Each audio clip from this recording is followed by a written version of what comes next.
About a year ago, I started development on my game Helynt, and about 8 months ago, I made a video called 4 months of game dev in 8 minutes. And what's so absolutely hilarious is that in that video, I said the game is almost done. Little did I know the game was certainly not almost done, since I am still making it. So here's the follow-up video about the last year of development on my game Helynt.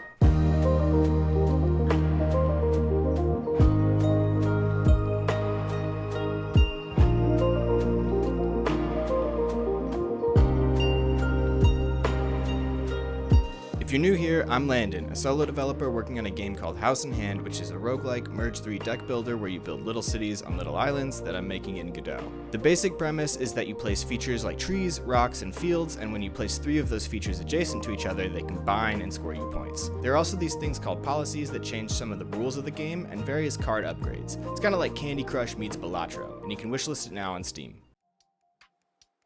After I posted that original video, I basically spent the next 3 months playtesting, polishing, and working with an artist to get a solid demo for the game complete. In that video, I said the game was almost done, and in a way, I was kinda right. I was almost done with the scope I had planned, I just didn't know that the scope was gonna have to change so much. A lot of the work I did over the course of that 3 months were quality of life changes, bug fixes, and polish, but I did add a few bigger features like a new tutorial, new effect cards, which are kind of like spells that you can play on the features themselves for various effects, and a whole island modification and selection system that actually has been completely removed from the current version, but I'll talk about that a little bit later. I also changed the flow of the game so that everything in the game happened a bit slower and in sequence. So when you place a feature, you see it get placed, then it combines, and then the policies or whatever will score, which I thought was a really satisfying thing to watch, but some people just fucking hated it. It's kind of funny looking back at the Discord conversation where I release the build and then immediately I get messages that are like, I can't even play this game anymore, it's so awful. Luckily, I came up with a way to have my cake and eat it too, where I just added game speed controls that allow you to change the speed of that sequence thing. This appeased the angry mob who hated the slower game speed, but I didn't have to remove it completely. I personally think that the game is better on slower speeds, but now it's up to you however you want to play the game. Along with the quality of life changes and bug fixes and all that, I was working with an artist on overhauling the art for the game.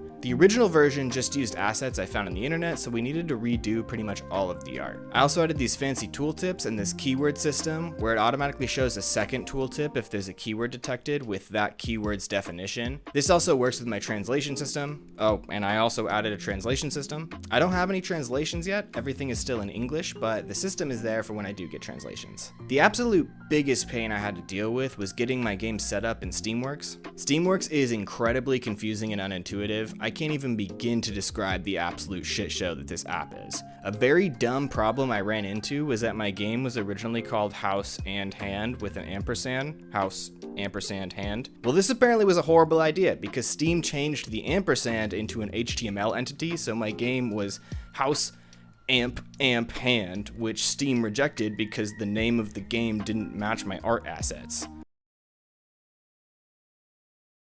I had to reach out to Steam support directly, and they kindly renamed my game to House and Hand fully spelled out, so I never run into that problem again. So pro tip, don't include HTML entities in the title of your game. All of this playtesting, bug fixing, and Steam stuff was leading up to getting a playable demo ready for NextFest. I won't lie, I had dreams of my game going viral in NextFest. I'm pretty sure that's how Balatro blew up, and so even though I knew logically it was completely unrealistic, there was definitely still a part of me that hoped. In reality, NextFest was completely underwhelming. I did get some wish lists, about 100, but overall I just submitted the game, the festival started, and then I just kinda like waited. Maybe I was supposed to do something. I think developers generally like stream or something, but I didn't know what to do, so I just kind of sat around. Then I released a video about my experience called I Regret Joining NextFest, and the response was not so good. You can go watch that video and read the comments if you're interested, but I can just sum up the general sentiment for you. I, Landon, am an idiot, and NextFest is actually a perfectly designed festival. Just kidding, but only kinda. There were actually a lot of nice comments in that video and people who also felt like NextFest kinda sucked, so it wasn't completely horrible, but I think I took a lot of the negative comments a little bit too much to heart. Honestly, after NextFest, I was kinda reeling and I didn't really know what to do with the game. The artist and I ended up parting ways amicably, but our visions of the game were just completely different, and development on the game just kinda completely stalled out. I actually kinda started to hate the game and wanted to work on something else, but I had sunk so much time and effort into this game that I felt like I needed to finish finish it, which is pretty much the definition of sunk cost fallacy. Because of this, I started heavily procrastinating working on the game, and the way I procrastinated was by joining a game jam. This was actually kind of a blessing in disguise because this was how I met Connor. And if you watch my channel a lot, you've probably heard me mention Connor before. He has his own YouTube channel and a new podcast about game dev, and is all around an awesome person, so you should definitely check his stuff out. Working with Connor sort of felt like a turning point in my game dev career. I've learned a ton, and I've gotten involved in some really awesome communities because of him. We ended up doing 2 Godot wild jams together back to back, and you can go watch those videos if you're interested. After that, we both kind of wanted to shift gears away from game jams, and I ended up working on a video essay that I was pretty proud of. Then, in typical me fashion, I did another game jam. You can watch that video if you're curious why I did another game jam after swearing off game jams. Spoiler alert, it involves my ego being stroked.